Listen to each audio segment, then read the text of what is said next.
4 in 10 people believe in ghosts. Over a third of people believe intelligent life exists outside of Earth. 43% of people believe demons exist. There are unexplained phenomena happening daily around the globe, and we are here to talk about it. Your portal into UFOs, paranormal, cryptids, the supernatural, the mysterious, the unknown. I see you.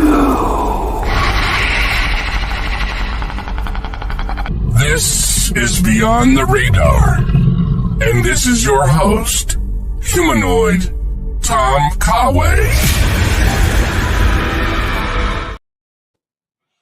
Hello, everyone. Welcome back to Beyond the Radar, your paranormal news program.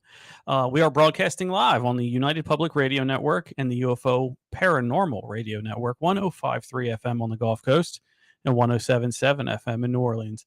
And, of course, UPRN's Facebook and YouTube page and Beyond the Radar's YouTube page.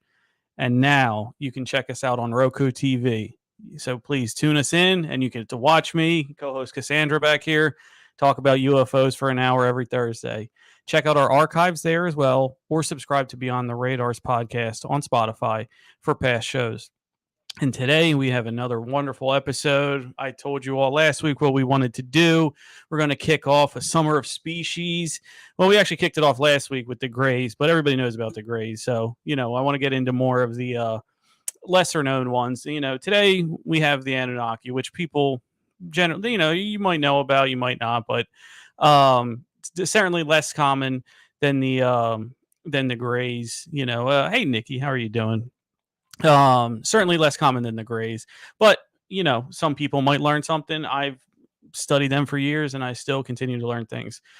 Also, want to give a shout out to our free text board, 484-283-5328, and that way you can text right into the show and get your comments or questions read to our wonderful guests today from Nerd Informer Podcast, Ian and Tyler. They so graciously have joined us to talk some UFO and creepy stuff for the next hour. So Louisiana, Mississippi, and all over, wherever you're hearing all over the internet, get ready for a fun show. So also wanted to give a quick thank you again to everybody out there. Last week was our highest rated show over the airwaves. Down in Mississippi and Louisiana. I love the love. Thank you so much. 40,000 of you tuned in last week for this brand new time slot, this show, and I want to thank you. And I really continue to be appreciative and grateful for all of you bringing me into your homes and everything like that. I thank you so much. Please continue to love. Also, Healer has been selling like hotcakes, and I want to thank especially our two people here who graciously bought the book and left wonderful comments. But I see, I can't see who buys it, but on KDP I can see Geographic, and there is a big circle in the South. So I want to thank you all down there for picking up Healer, The Conflict of a Gift. You all are wonderful people, and I thank you very much. But we're here to also talk UFO.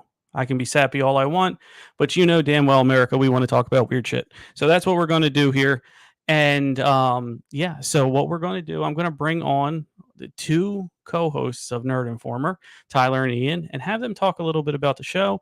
And then we'll get into all the fun topics we have coming up.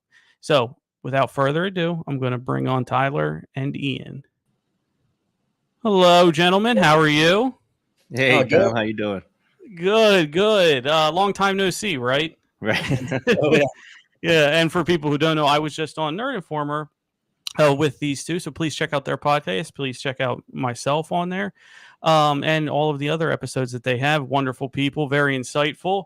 And one thing that I really liked about your show, guys, is it wasn't the Tom show. Does that make sense? Like, you guys knew what you were talking about. It's not, oh, here's our guest and let's let him care. You know what I mean? You guys really did your work, and I think that was wonderful. Awesome. Well, hey, man, thanks for having us on. Yeah, it was great having you with us last week. We're very like-minded, so we like to talk about a lot of the same stuff. So it was a good fit, and I think we went well. Oh yeah. Absolutely. No, it was a wonderful time. Hopefully, first of many cross collabs here that we can absolutely we can have with each other. But it was just a wonderful time, and the time fly by. And that's when you guys have been doing this. I've been doing this. When you have a good guest because the time flies by. Exactly. Coincidentally, when you don't have one, and you look and only 5-10 minutes have passed. Yep. Watching the minutes pass. Yeah. Like, all right, great. Tell me about yourself. How are you doing today?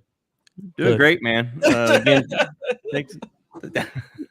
Oh, my fault, Ian. I didn't mean that. But yeah, no. How? But yeah, let's first give you your props. I'd like both of you to hop on and plug the Nerd Informer, and then a little bit about yourself, about why you like what you like specifically about the paranormal. Sure. So it's a Nerd Informer podcast. We've been doing it for a couple of years now.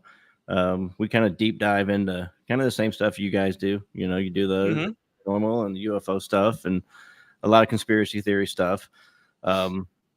Conspiracy theories have always fascinated me, and that's why I read everything I can find on them. I watch every documentary I can find on them. It's always been something that I've enjoyed doing, and so we started doing a podcast, and here we are.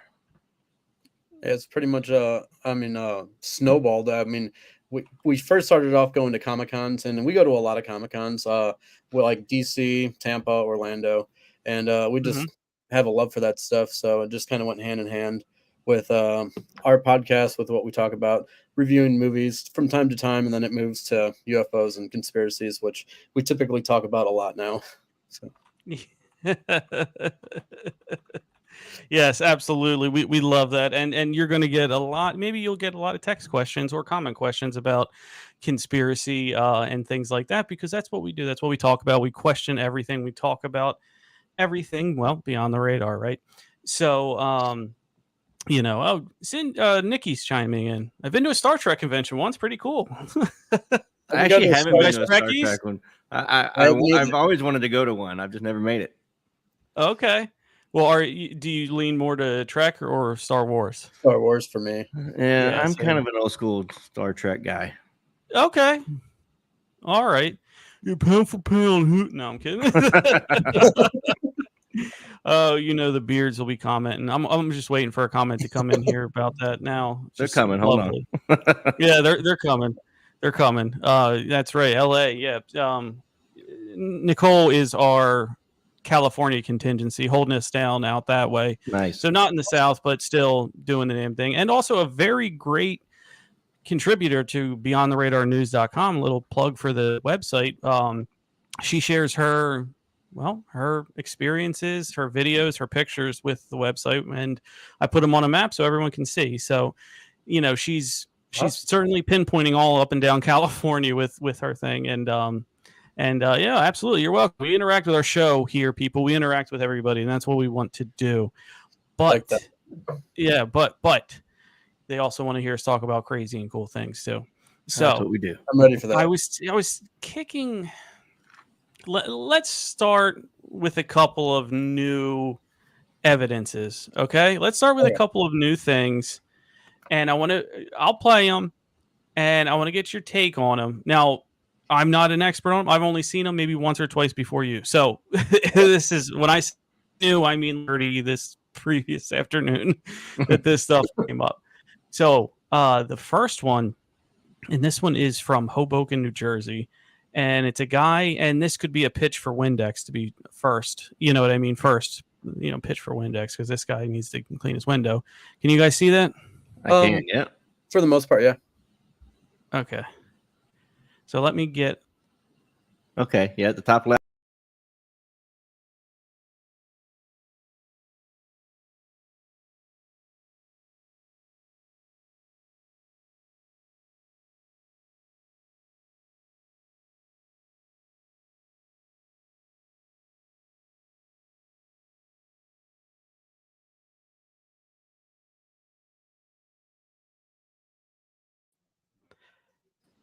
All right. Were you able to see that at all? Yeah. Oh, yeah. Okay. So that one, again, Hoboken, New Jersey. Very interesting, very fast. I want to get your take on it first before I chime in with mine. Well, it was a fast moving object. Unfortunately, it was taken out of a small window, so you didn't get a good scale. But whatever it was cruising. Very difficult to make out, but it was a light that appeared to be a lighter reflective object anyway. That was cruising along. And it went left to right, up to, horizontal and vertical very quickly. So it's hard to make out, but once you see it, and once you notice it after a couple times seeing it, I can see what you're talking about or see where it was. The National UFO Reporting Center claimed that was a balloon. A balloon? Yes. All right, well, I don't know if I didn't see a balloon. But one thing now, in terms of authenticity, I'm going to flag this as careful. It kind of looked a little superimposed. It kind of looked like it was put on there. I don't like going through two surfaces. There's reflections. I don't like that. But if that wasn't the case, it was definitely moving too low and too fast to be a commercial aircraft. Can we agree on that? For sure. Yeah. Yep. Oh, yeah, definitely. Even Nikki. All right. Nice, Nikki. Thank you. Too fast for a drone, I think. I do too. With the movement it had, it was way too quick for a drone. I fly drones all the time. Well, there you go. Well, so what kind of drone we're talking about, but yeah. So, and also that was a lighter color. There's not many light colored drones out there, are there? No. Well, most of them are gray or black. Not like that. Yeah. Yeah. And even if the thing had a mirror on the bottom of it, it still reflect that way. You know what I mean? So, and what you said, Tyler, is definitely a segue, as we call, because you fly drones. This next one is the cool one. This next one is, hold on. We have a question from Nikki for you, Tyler. How fast can drones go? Depends on the model that you get. Like typically like a DJI, if you get the Mini 3 Pro, your average speed is like 34 miles per hour. If you go to the DJI Pro, not a Mini, you're looking upwards of like 45 miles per hour. They can get quicker, and you can get, like, I have a new drone that's like a FPV drone, and it's like for racing. Those can go upwards of over 100 miles per hour, like easy. That from the picture though, from the video, that was going way quicker than that. Yeah. I've seen those tournaments and things like that. Those are pretty crazy though. You know, they do look fun. Oh yeah. At 3:00 in the morning, you can usually find them on some like ESPN4 or something. Well, they race through warehouses and stuff. It's really cool how they do it. Interesting to watch it. Yeah, very interesting. And again, something you probably didn't have 20 years ago, right? Right. So we're always evolving with things like that. But being a drone pilot, then you can be the subject matter expert here for the next one, because this was caught on a drone. How cool is that? That's awesome. Actually, that's So let me do that. It's fast. Did you see it? It's on the middle of the screen going forward. Oh, yeah. Wow, that's fast. I mean, that was fast. Especially because right there he's doing a cinematic view, which gets it's a very nice, and it moves very slow left to right just to get that very nice cinematic view while recording. So for it to catch that, the only thing I can say is you only see it for a split second. There is no trail to it. You can't see where it goes. You see a split second of it. Ooh, right there. Yeah. Now that looks small. It's not very big. Yeah, it's not big at all. Small. And I mean, you can kind of rule out bugs and stuff because of the height that they're at. Yeah, that's another good point. Yeah. Woo! Wow, crazy. That's moving. Yeah, I mean, it's blink of an eye. It's real small though. It's tough to be. It's tough. But that is our first drone caught video on this show. Honestly, on mainstream TV, I haven't seen many drone caught at all. You don't see a lot of them. It would be nice to, you would think with Skinwalker Ranch that if they had drones out there, you'd see a lot more videos. But unless no one just really does any drone shots out there or thought about it. I imagine they have, but I haven't seen any. I've seen a couple, but there's one where I don't know. I think they were in Nevada or Arizona. It was coming towards you though, and it was moving so fast, but it was tough to tell because it was moving towards you, and it was a lot lower than the drone. But man, it was cruising, and it was a good size one. Yeah. The latest, if you guys are into the show, Ghost Adventures. Now, Zach Baggins, not for nothing. There's been a lot of stories about him, but I do like to watch because they do. Whenever there's some kind of new tech, and me being in IT, I'm always going to nerd out to that. Sure, so, the latest, maybe 4 weeks ago was their season premiere, and they did a skinwalk. They didn't do Skinwalker Ranch, but they did a ranch that contained Skinwalker. So what they were trying to do. But they had a drone that was outfitted with all kinds of IR cameras just to hover over. You know what I mean? You only have 4 guys, right? And it's a huge ranch, so they wanted to hover over. Yeah. And they picked up, upright heat signatures out there. But I thought, man, if that could become more and more common, that could change the whole game about, and cryptids too. You know what I mean? That could change the whole game about researching that sort of thing. Because did they have 20 people worth. Was it a pretty big drone to put all that gear on that? This thing. I mean, you know what I mean? Like it's one of the big. I was figuring it was one of those. Yeah. Well, it would have to be with that equipment, right, to get off the air, to get off the ground. Yeah, they've done it on Skinwalker Ranch also, where they've used they have for more for like radar equipment, like LiDAR. They'll use to map the ground and like ground penetrating radar that they can do from the air. They actually can do it from a drone now, so they can map a larger area. I've seen that. Yeah, so it's cool technology. Yeah, I mean, out west, it's going to be a lot better. Just thinking out loud, it's going to be a lot better because it's flat and it's like there's not a lot of things in the way. Yeah, you can get a good visual, for a good distance all the way around you. It would turn into one of your racing ones if it was up in the Pacific Northwest. Yeah, for sure. Weaving in and out of everything that way. Oh yeah. But no, it makes me want to go to Skinwalker or near Skinwalker Ranch with like just a Mini 3 Pro, and you're up there for about a half an hour with battery life. So you could probably in the night sky, if you bring like 4 batteries, I imagine you get something. I guarantee it, and not being a drone expert, what's the distance? How far can it go off of your antenna from the controller? 8 miles. Wow, really? Yeah, it's pretty far. So you can completely lose sight of it. Oh yeah. Wow. The RC controller it comes with, especially the new one, it's all live feed, and you can hit record whenever you want. I record the entire flight from takeoff to landing, and it will go far, miles.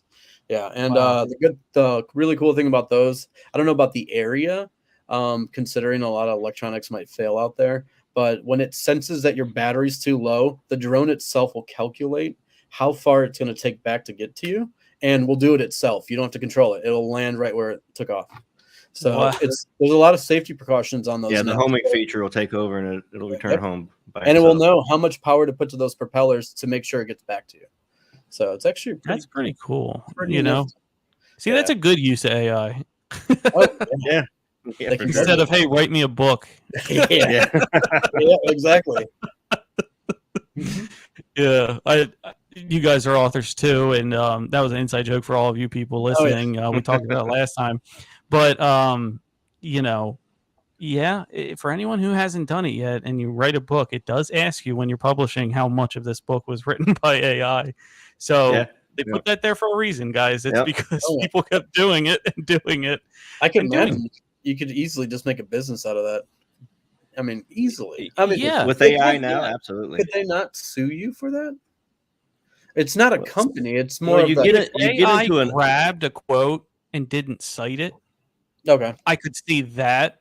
But how many times, if you wrote something, are you going to read every book out there to see if your stuff was mentioned? That's one of the problems that they run into with AI is you can't copyright it because AI. Who owns that material? It was an algorithm. If you write something, you own it. You know what I mean? And if an AI bot writes it, who owns it? The person that owns the AI. You know what I mean? Like it's a tough one. I could talk all day about iFarms, and I don't mean internet protocol. I mean intellectual property farms, and anything in off my server, I copyright. Yeah, for sure. Yeah. Question from Nicole: have they ever seen skinwalkers? Oh, that was from, I think that was back with when you were talking about the LiDAR. I mean, there's a lot of reports of skinwalkers out there, mostly from the Native Americans that have been out there for generations and generations. There's all kinds of stories about people turning into like a dire wolf or something like that. And the stories are insane. Even the people that originally owned the ranch before Robert Bigelow bought it had stories about shooting a wolf with like a big handgun multiple times and it just ran off. Mm-hmm. Mm-hmm. Oh, let's all try to tackle this one. Great question, Nicole. What exactly are skinwalkers? So I'll take the lead on this one. They are I'm going to call them desert spirits and not a flesh and blood cryptid. Okay. They're a desert spirit that is malevolent, that you can conjure for your enemies. And reportedly, Skinwalker Ranch is the hotbed because of the Utes and the I'm drawing a blank. The other Native American country at the time would fight right there. And it was a tactic that they would conjure a skinwalker to go kill your enemy. And they cursed the land also. And yes. That's part of it. They can't enter your home, but if you look it in the eye, you're done for. Is also what I've heard. I haven't heard. She said that if you whistle at night, they do attack. Do they attack? I haven't heard that. So that was I have heard that, and that, again, a plug for Ghost Adventures. When they were on there, they were playing around with this whistle, and one of the locals came up to them who wasn't mic'd and said, "You don't want to do that. You don't want to do that." It seemed real. It could have been, the guy wasn't mic'd. It was just somebody walking. Yeah. And then they put a mic on him and he said, "Hi, just letting you know, that's something that attracts them at night." I've also heard that they are either only active or more active in the winter months.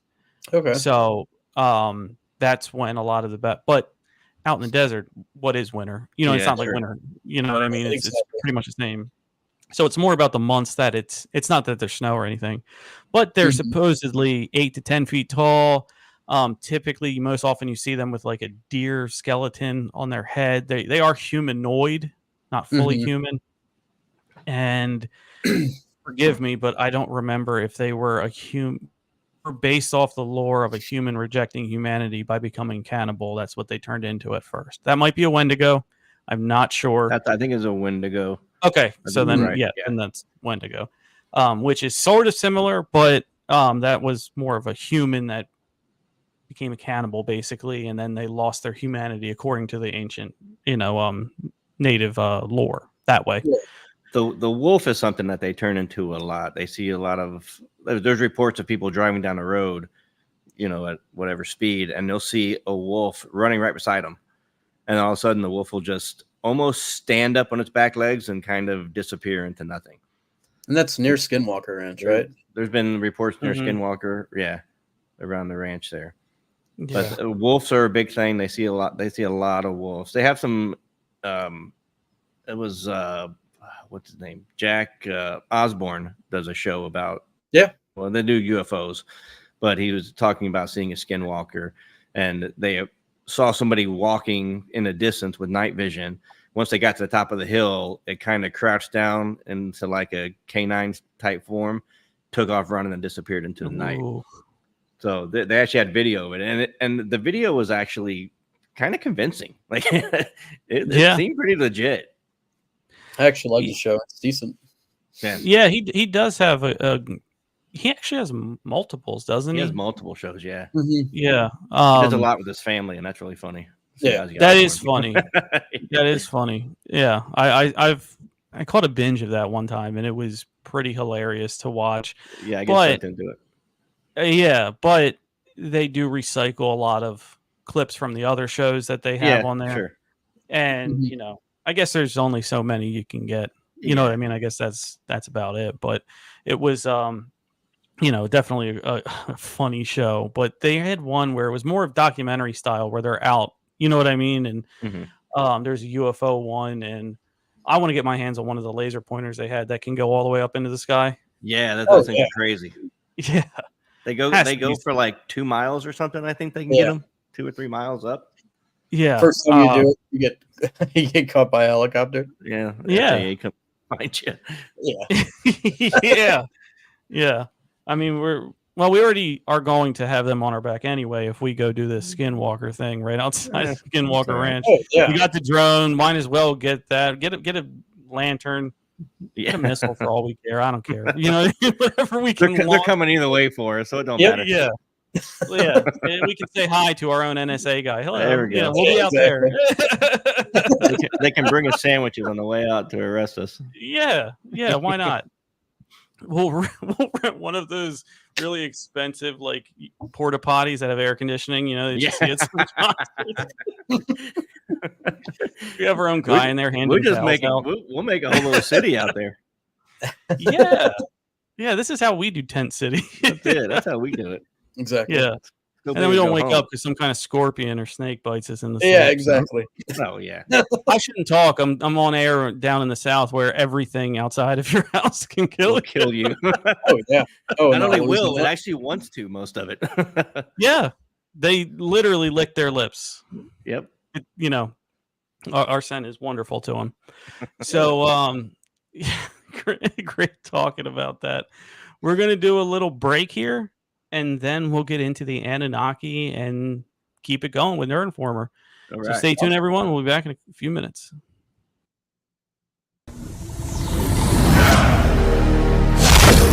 4 in 10 people believe in ghosts. Over a third of people believe intelligent life exists outside of Earth.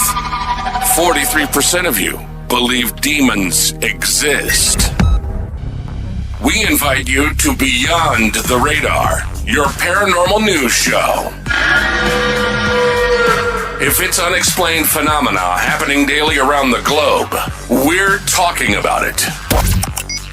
Exploring the unexplained, challenging the conventional, and diving deep into the shadows that lurk just beyond our perception. Come join the transmission on the United Public Radio Network. Once you come, you'll never be the same.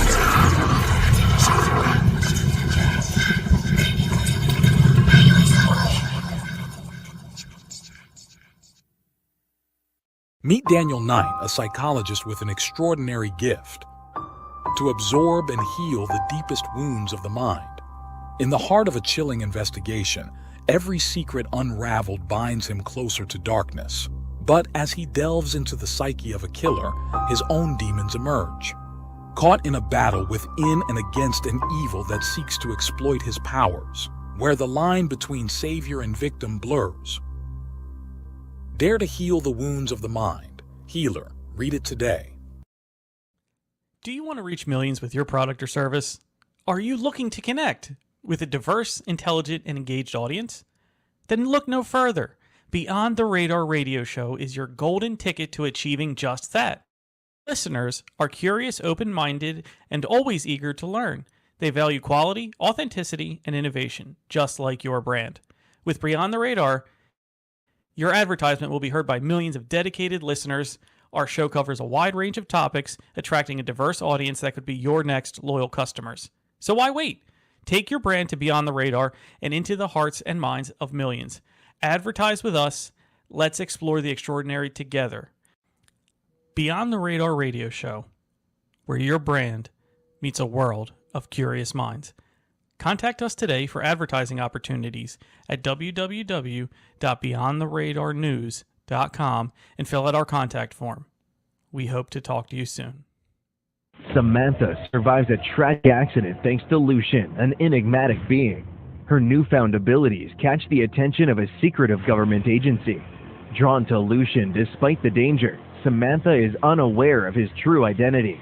She teams up with Lucian's brothers in a daring mission to rescue him.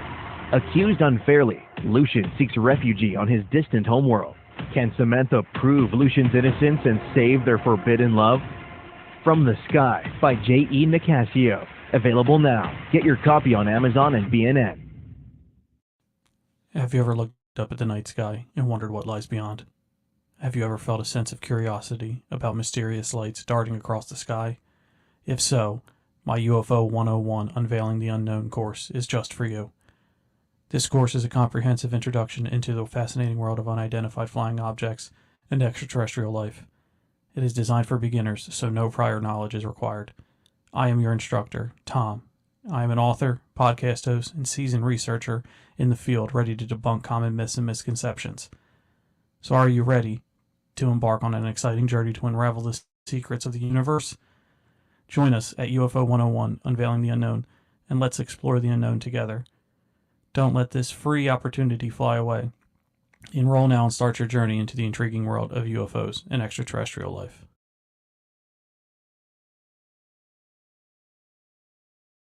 All right, welcome back everyone to Beyond the Radar, broadcasting live 105.3 FM on the Gulf Coast and 107.7 FM in New Orleans.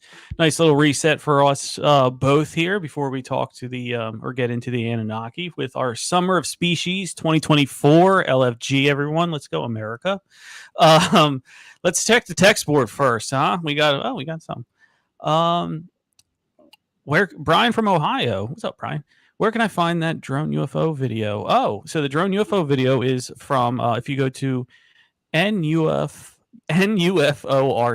the National UFO Reporting Center, so NUFORC.com, and check for submissions today. It'll be right there. Anybody can check it for free, no problem.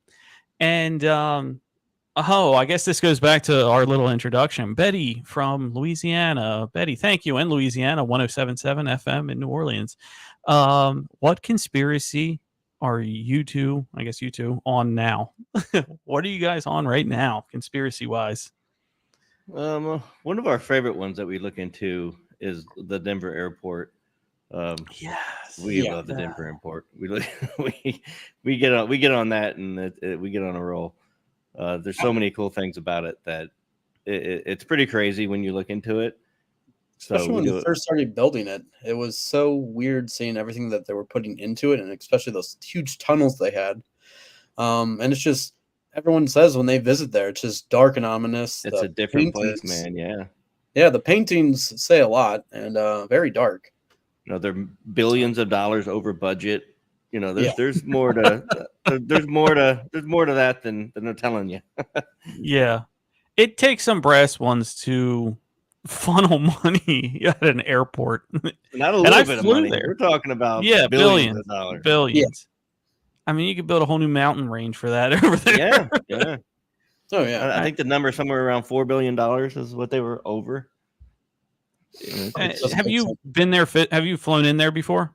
I've never flown in there, but that's one of my goals in life. I'm going to do it. Yeah. What was the feeling you got when you were there? I was younger, Tom. Younger Tom. I would say 9-10 years ago, I went to the Great American Beer Festival in Denver, Colorado, which was the largest beer festival in the United States, rivaling Beer Fest or Oktoberfest in Germany. So it was separated by state. It was in the Denver Convention Center. This thing was, I couldn't drive a golf ball from one side to the other. This thing was huge. You know what I mean? This thing was big. And my goal was to get a sample from all 50 states. Don't remember any. I ended up at a dispensary. It was a mess. So you don't know what airport you left from. No, I might have ended up underneath airport. But when I flew in there, one thing that I'm not a world traveler or anything like that, but I have been to maybe 10 different airports. This was by far the cleanest. This was by far the biggest and the most sturdy. Now, sturdy, I'm going to tell you, like, when you get in there, it was almost like every damn thing was made of granite. You know what I mean? Like, there was no other place that I've been to with the amount of like rock and granite and like marble and all that kind of stuff all over the place.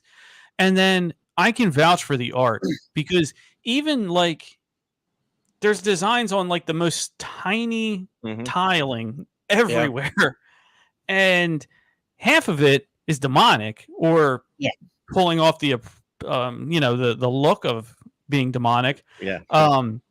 But another thing is a lot of that money had to have gone to the land because this thing, you're in the Rocky Mountains. This thing is like, you could play golf, you could play soccer. It's just a flat, you know what I mean, piece of land.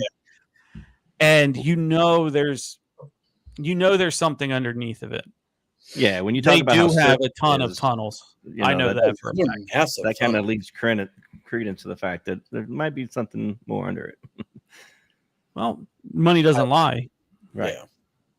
So who's building that for free? No, you're gonna have to pay somebody to do that. And here's where it's billions of dollars over budget.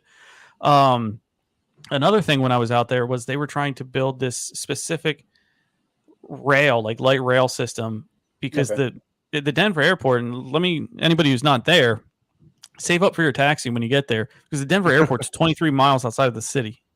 So you have a 45, 50-minute taxi ride. Now imagine what that is. It's one of the only places that if you did one of those like private sedans or whatever, like rental, it's actually comparable in price to what the taxi or even Uber would be. Yeah. Rent a car. So that's wonderful. Yes. A nice little segue onto the Denver airport. So Betty, thank you. That's what conspiracy we're all on right now. John in Mississippi, 105.3 Gulf Coast, Mississippi. You must have listened to me on their podcast before. Talk about Marilyn being killed. Marilyn. Well, absolutely. I believe she was killed. I believe she, knew something. JFK and Bobby, showed her some things that she shouldn't have. And, when they ultimately, because I guarantee you they probably did dick her over in more ways than one, but you know what I'm saying. She said, I'm going to talk.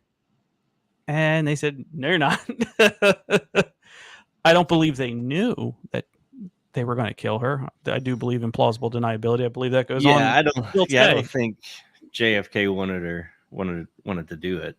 No, but I think it was definitely she had some information that she wanted to leverage, and they said, no, we're not really going to do that. So they took her out. Yeah. You don't have a leg to stand on when you have national secrets. There's no bartering.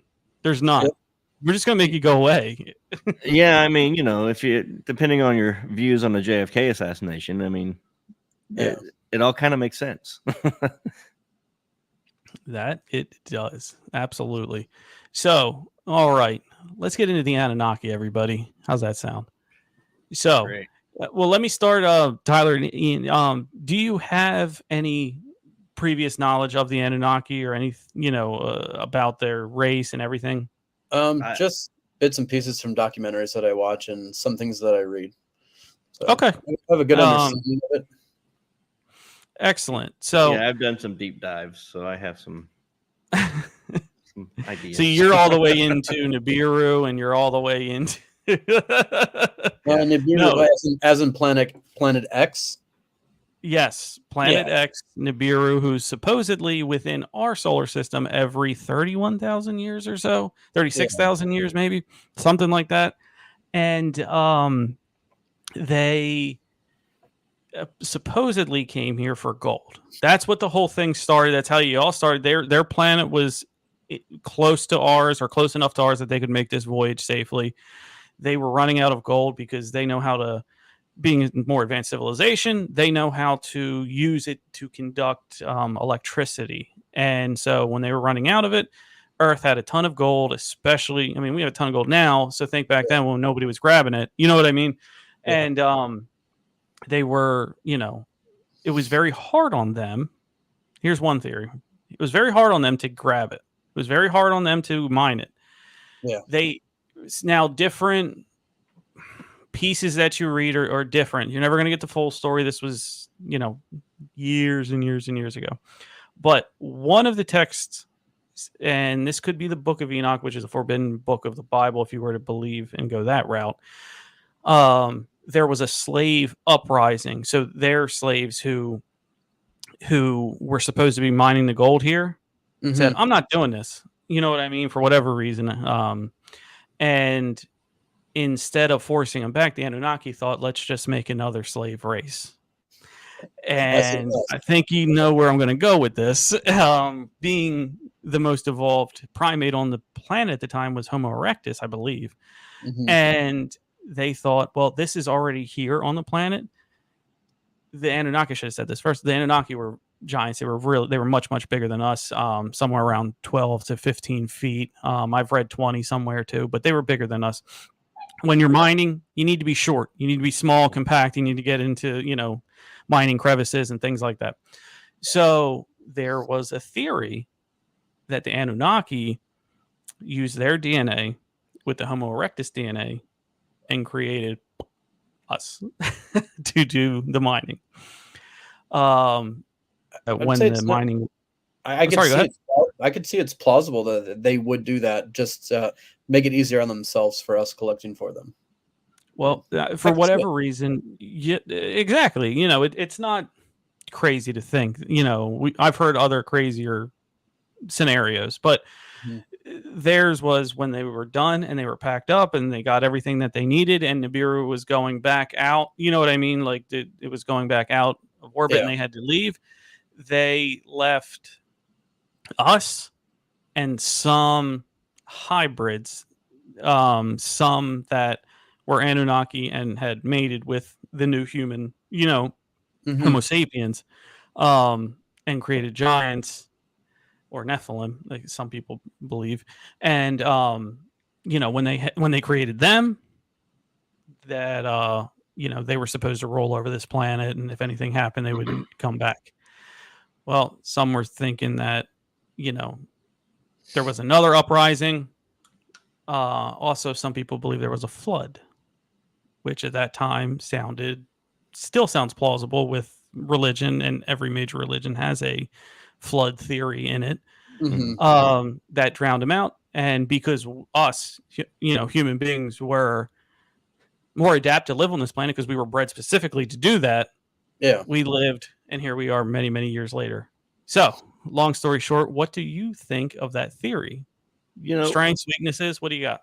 When I think about the Anunnaki, I feel like you have to go back to the Sumerians and kind of understand where they were. You're talking 5,000-6,000 years ago. They're considered the creators of civilization as we know it. And these are like hunter-gatherer times. Like these people were worried about trying to stay alive, trying to live, find food, find shelter, and just live.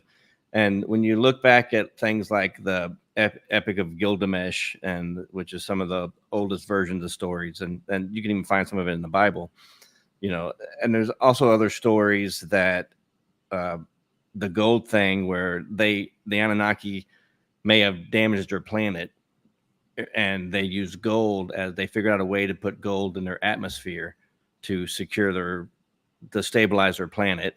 And that's why they came and they didn't have enough gold. It didn't have gold there at all. So they needed our gold. So that's one. And, you look at our relationship with gold today, it has no value other than the value that we put on it. It's not good you couldn't make weapons with it. It's too soft. It had no real intrinsic value back then. Here's the height. Sorry, go ahead. But just wanted to show the height of what they were compared.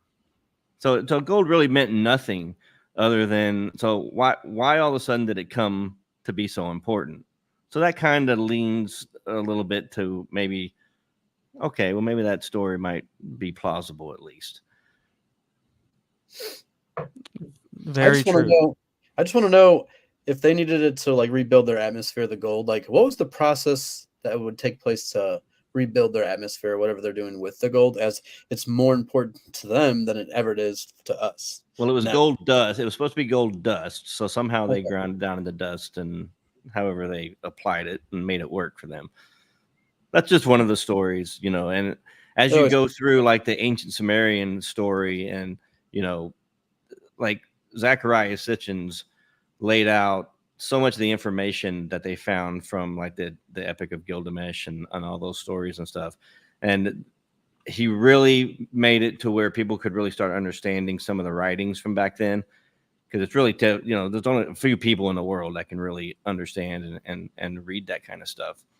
But it was like, it looked kind of like computer code, you know what I mean? It was that sophisticated, or at least sophisticated from that standpoint.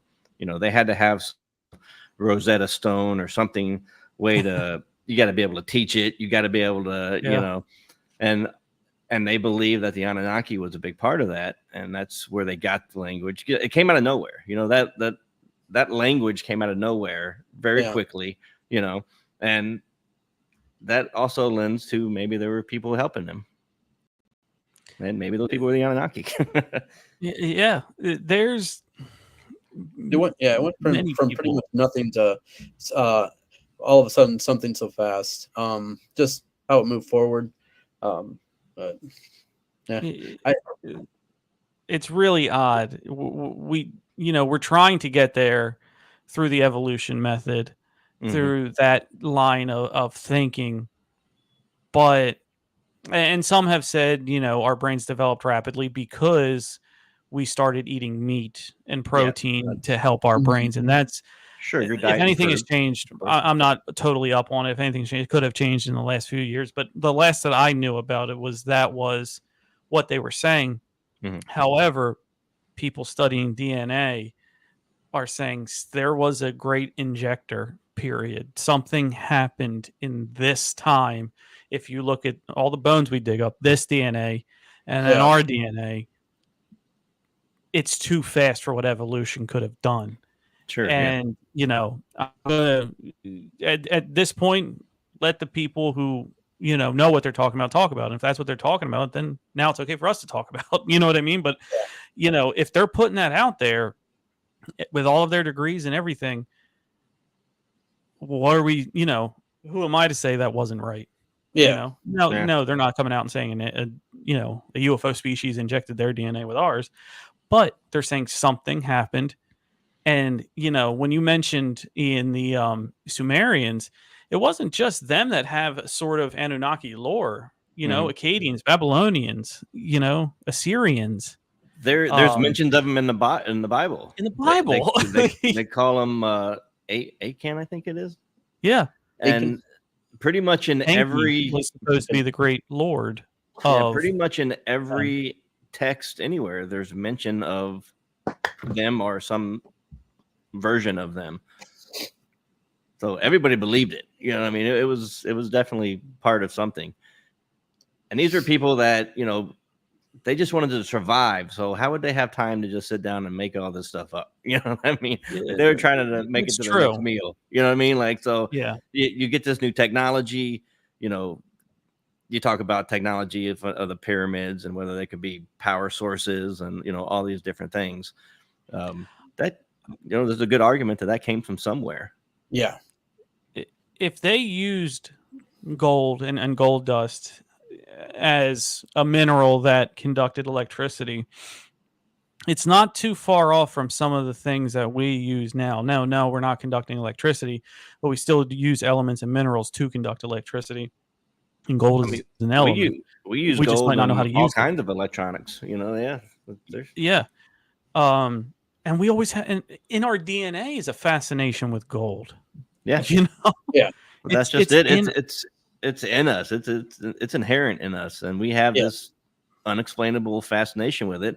With an item that has almost no value in and of itself. We make it valuable because we make it beautiful, and you know, it's status. You know, but it's in and of itself, it's worthless. You know, it has, you know, we don't have the use for it that the demand would suggest. Does that make sense? Yeah. You know what I mean? We do not have that. Here, olivine. Olivine is the most abundant rock on this planet. You know what it does? Absorb CO2. Right. If you believe in climate change, it's because our rising CO2 levels is, you know, with atmosphere and greenhouse gases and causing the planet to heat up. Mm-hmm. We have our own rock that does that here, that absorbs it and not just releases it again or holds it for a little bit. It changes the principles, the properties of it. And I have somebody coming on this week who invented paint that cleans the air. So let that, you know what I mean? Let that come out, that, you know, we can have, oh my God, a rock here on Earth that we just thought was a rock and it's hard and that's it. Mm-hmm. Can have more than one use. If we're finding that out about CO2, most of, you know, our exhale, everybody does it. Mm-hmm. And a rock that's the most common one there. Who's to say they hadn't, you know, found a use for gold in the same way? Exactly. As gold dust. You know, if you broke it into a dust, who's to say it does not transmit electronically through one another, and then that way you have wireless charging everywhere. They may have found a property that we don't understand yet, that we haven't figured out yet. You know, that's exactly right. That's exactly right. Let's head back to the text board here. Carrie in Florida. Yes. Anunnaki hybrids. Yes. All right. So we have someone on our side. Well, it's official. I guess we'll just wrap it up. It's official. So if Carrie said it, then that's it. You know, there's no more. I'll see everyone later. I can stop my research. Yeah. The Anunnaki hybrids. I tend to love that thing. But you know what? Here's the thing. We have our own things put in place that I don't know if would ever catch on. And that one thing is religion. Mm-hmm. And, you know, if you believe in the Anunnaki theory, and this is a very sensitive subject for people listening, and I totally get it, but if you believe in that, nowhere in there does it disprove the Bible. It could change what it was written about or who the main characters were, but it doesn't say it never happened. Does that make sense? It's interesting that you said that. I got after our meeting or interview last week, I got a text from a friend of mine who's a religious person and agreed with a lot of what we talked about, but also brought up religion and said, you know, in a way that just because religion is involved in UFOs or paranormal or whatever, you know, doesn't mean that God's not real. You know, God can be part of everything. You know, if God is real, if you believe in God and God is real, God created the aliens, he created, you know, all that stuff too. Yeah. So I don't see an issue with a religious person. You know what I mean? It may change stories here and there, but for the most part, I mean, I think it's still pretty on point. Yeah, I totally agree with that. The overall point of it, you know. I totally agree with that. The Bible, its best use is slight history, more topic-based, more stories, more learning about right and wrong things to do, and using it as a guide to instill good, you know what I mean, in people. Right. And I totally agree. I mean, say what you want if you're Catholic or not. You know, many people are, many people aren't. But, you know, they have a chief astronomer who said, hey, I believe in God and I believe in UFOs. You can believe in both. You know, and it may even make an argument to make even stronger argument for God, you know, if you look at it that way. I completely agree. You know what I mean? If you had another civilization who came here and you asked them, hey, how'd you get here? How'd you come to like your people? And they told you a form of evolution, you would say, okay, great. That's wonderful. But who started all of that? Yeah. You know what I mean? And they say, oh, well, there's a great creator. Because they call it a creator, you're going to have 50% be justified and be like, I knew I was right. And the other half saying, I don't believe them. That's wrong. They're demons. 100%, you know what I mean? I don't think you can win. You can't win. No. I think if you use religion as a basis, and I think if you're super religious and you use that to do good, there's nothing wrong. You know what I mean? That's an amazing thing. No, not at all. If it makes you more charitable, if it makes you more giving, more loving, more, you know, a better person, then by all means, I don't see any reason to down it in any way. No, he's not hurting anybody. Believe it or not, Catholic might be the one that says you have to believe it my way, and even they're saying it. You're right. That it could be. You're right. All right, Timmy in Georgia. Nibiru caused the Great Flood. What do you think? Ooh. So there is that theory that all of this is intertwined, right? The religion and what a good question to bring up when we're talking about religion and Anunnaki. To tie them both together has been theorized that there was a Great Flood. Both of those things are in whether you believe the Anunnaki one, and it's obviously in the Bible with Noah and his ark. Yeah. So one of the things that was prophesied or theorized was that Nibiru on its way out, gravity, right, pulled some of the water out over the oceans, out of the oceans, and flooded the Mediterranean, which eventually went into the Middle East. Where all the nature of all religions have started. So if it were to have moved away and brought that on land, you could draw the parallel. You could make that argument. You're exactly right. And every religion, I think, has, and every civilization throughout time has always had some reference to a great flood. Yes. So the great flood is something that almost universally is believed in every religion, every civilization. So yeah, I mean, there's a real good case to be made for that. Let me put this out there. Now, I was this is Brandon Wright on Tinfoil Tales last year. I was on there and we got to talking about this, and I made the analogy about, again, this Anunnaki and religion and things like that. I made this analogy that if the Anunnaki coming and hybridization and gold and that whole story was the cause, the religion is the fallout. And it almost, why is there multiple religions? Well, it's almost like when you were at a really kick-ass party and some event happened. So the Anunnaki and all that, this event, something happened. And as years go on and you're telling that story to a different group of friends, things change. Things, you're not lying. It's just your memory of it is coming different.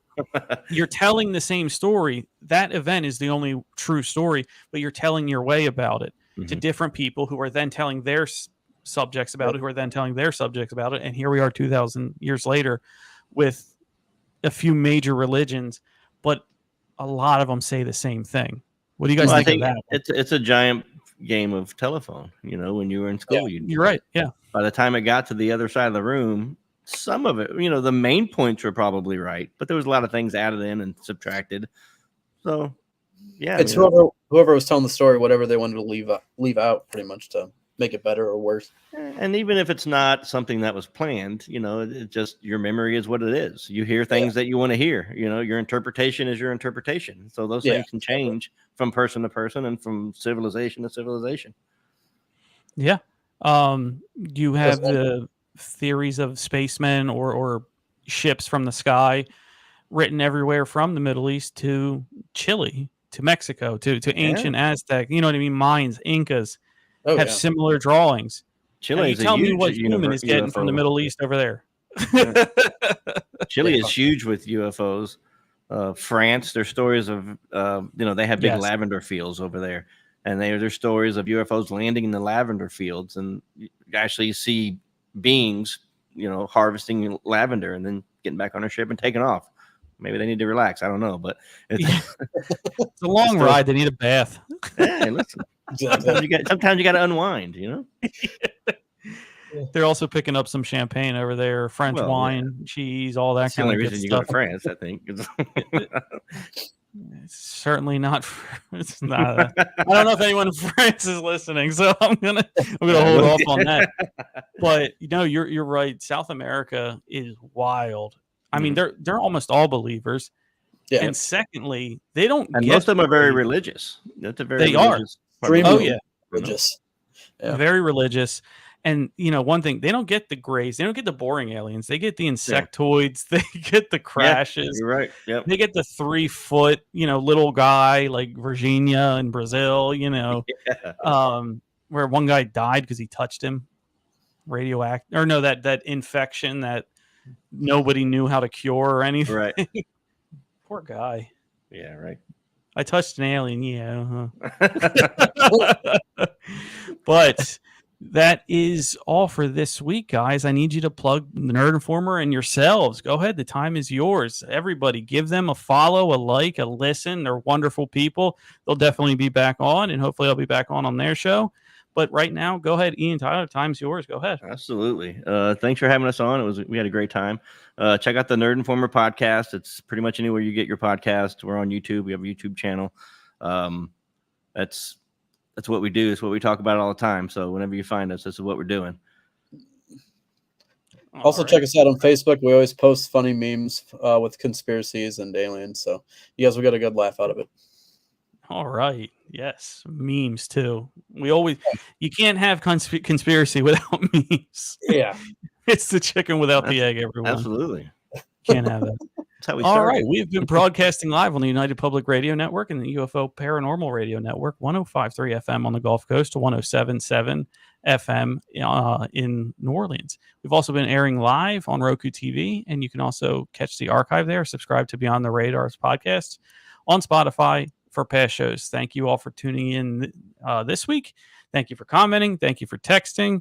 Thank you for your loyal service and listening to us. And yes, Nicole, they could, of course, be on your show. Nicole also has a paranormal talk show. Absolutely. So, Nicole, please reach out to Nerd Informer, and I'm sure they would love to be on yours as well. Love to.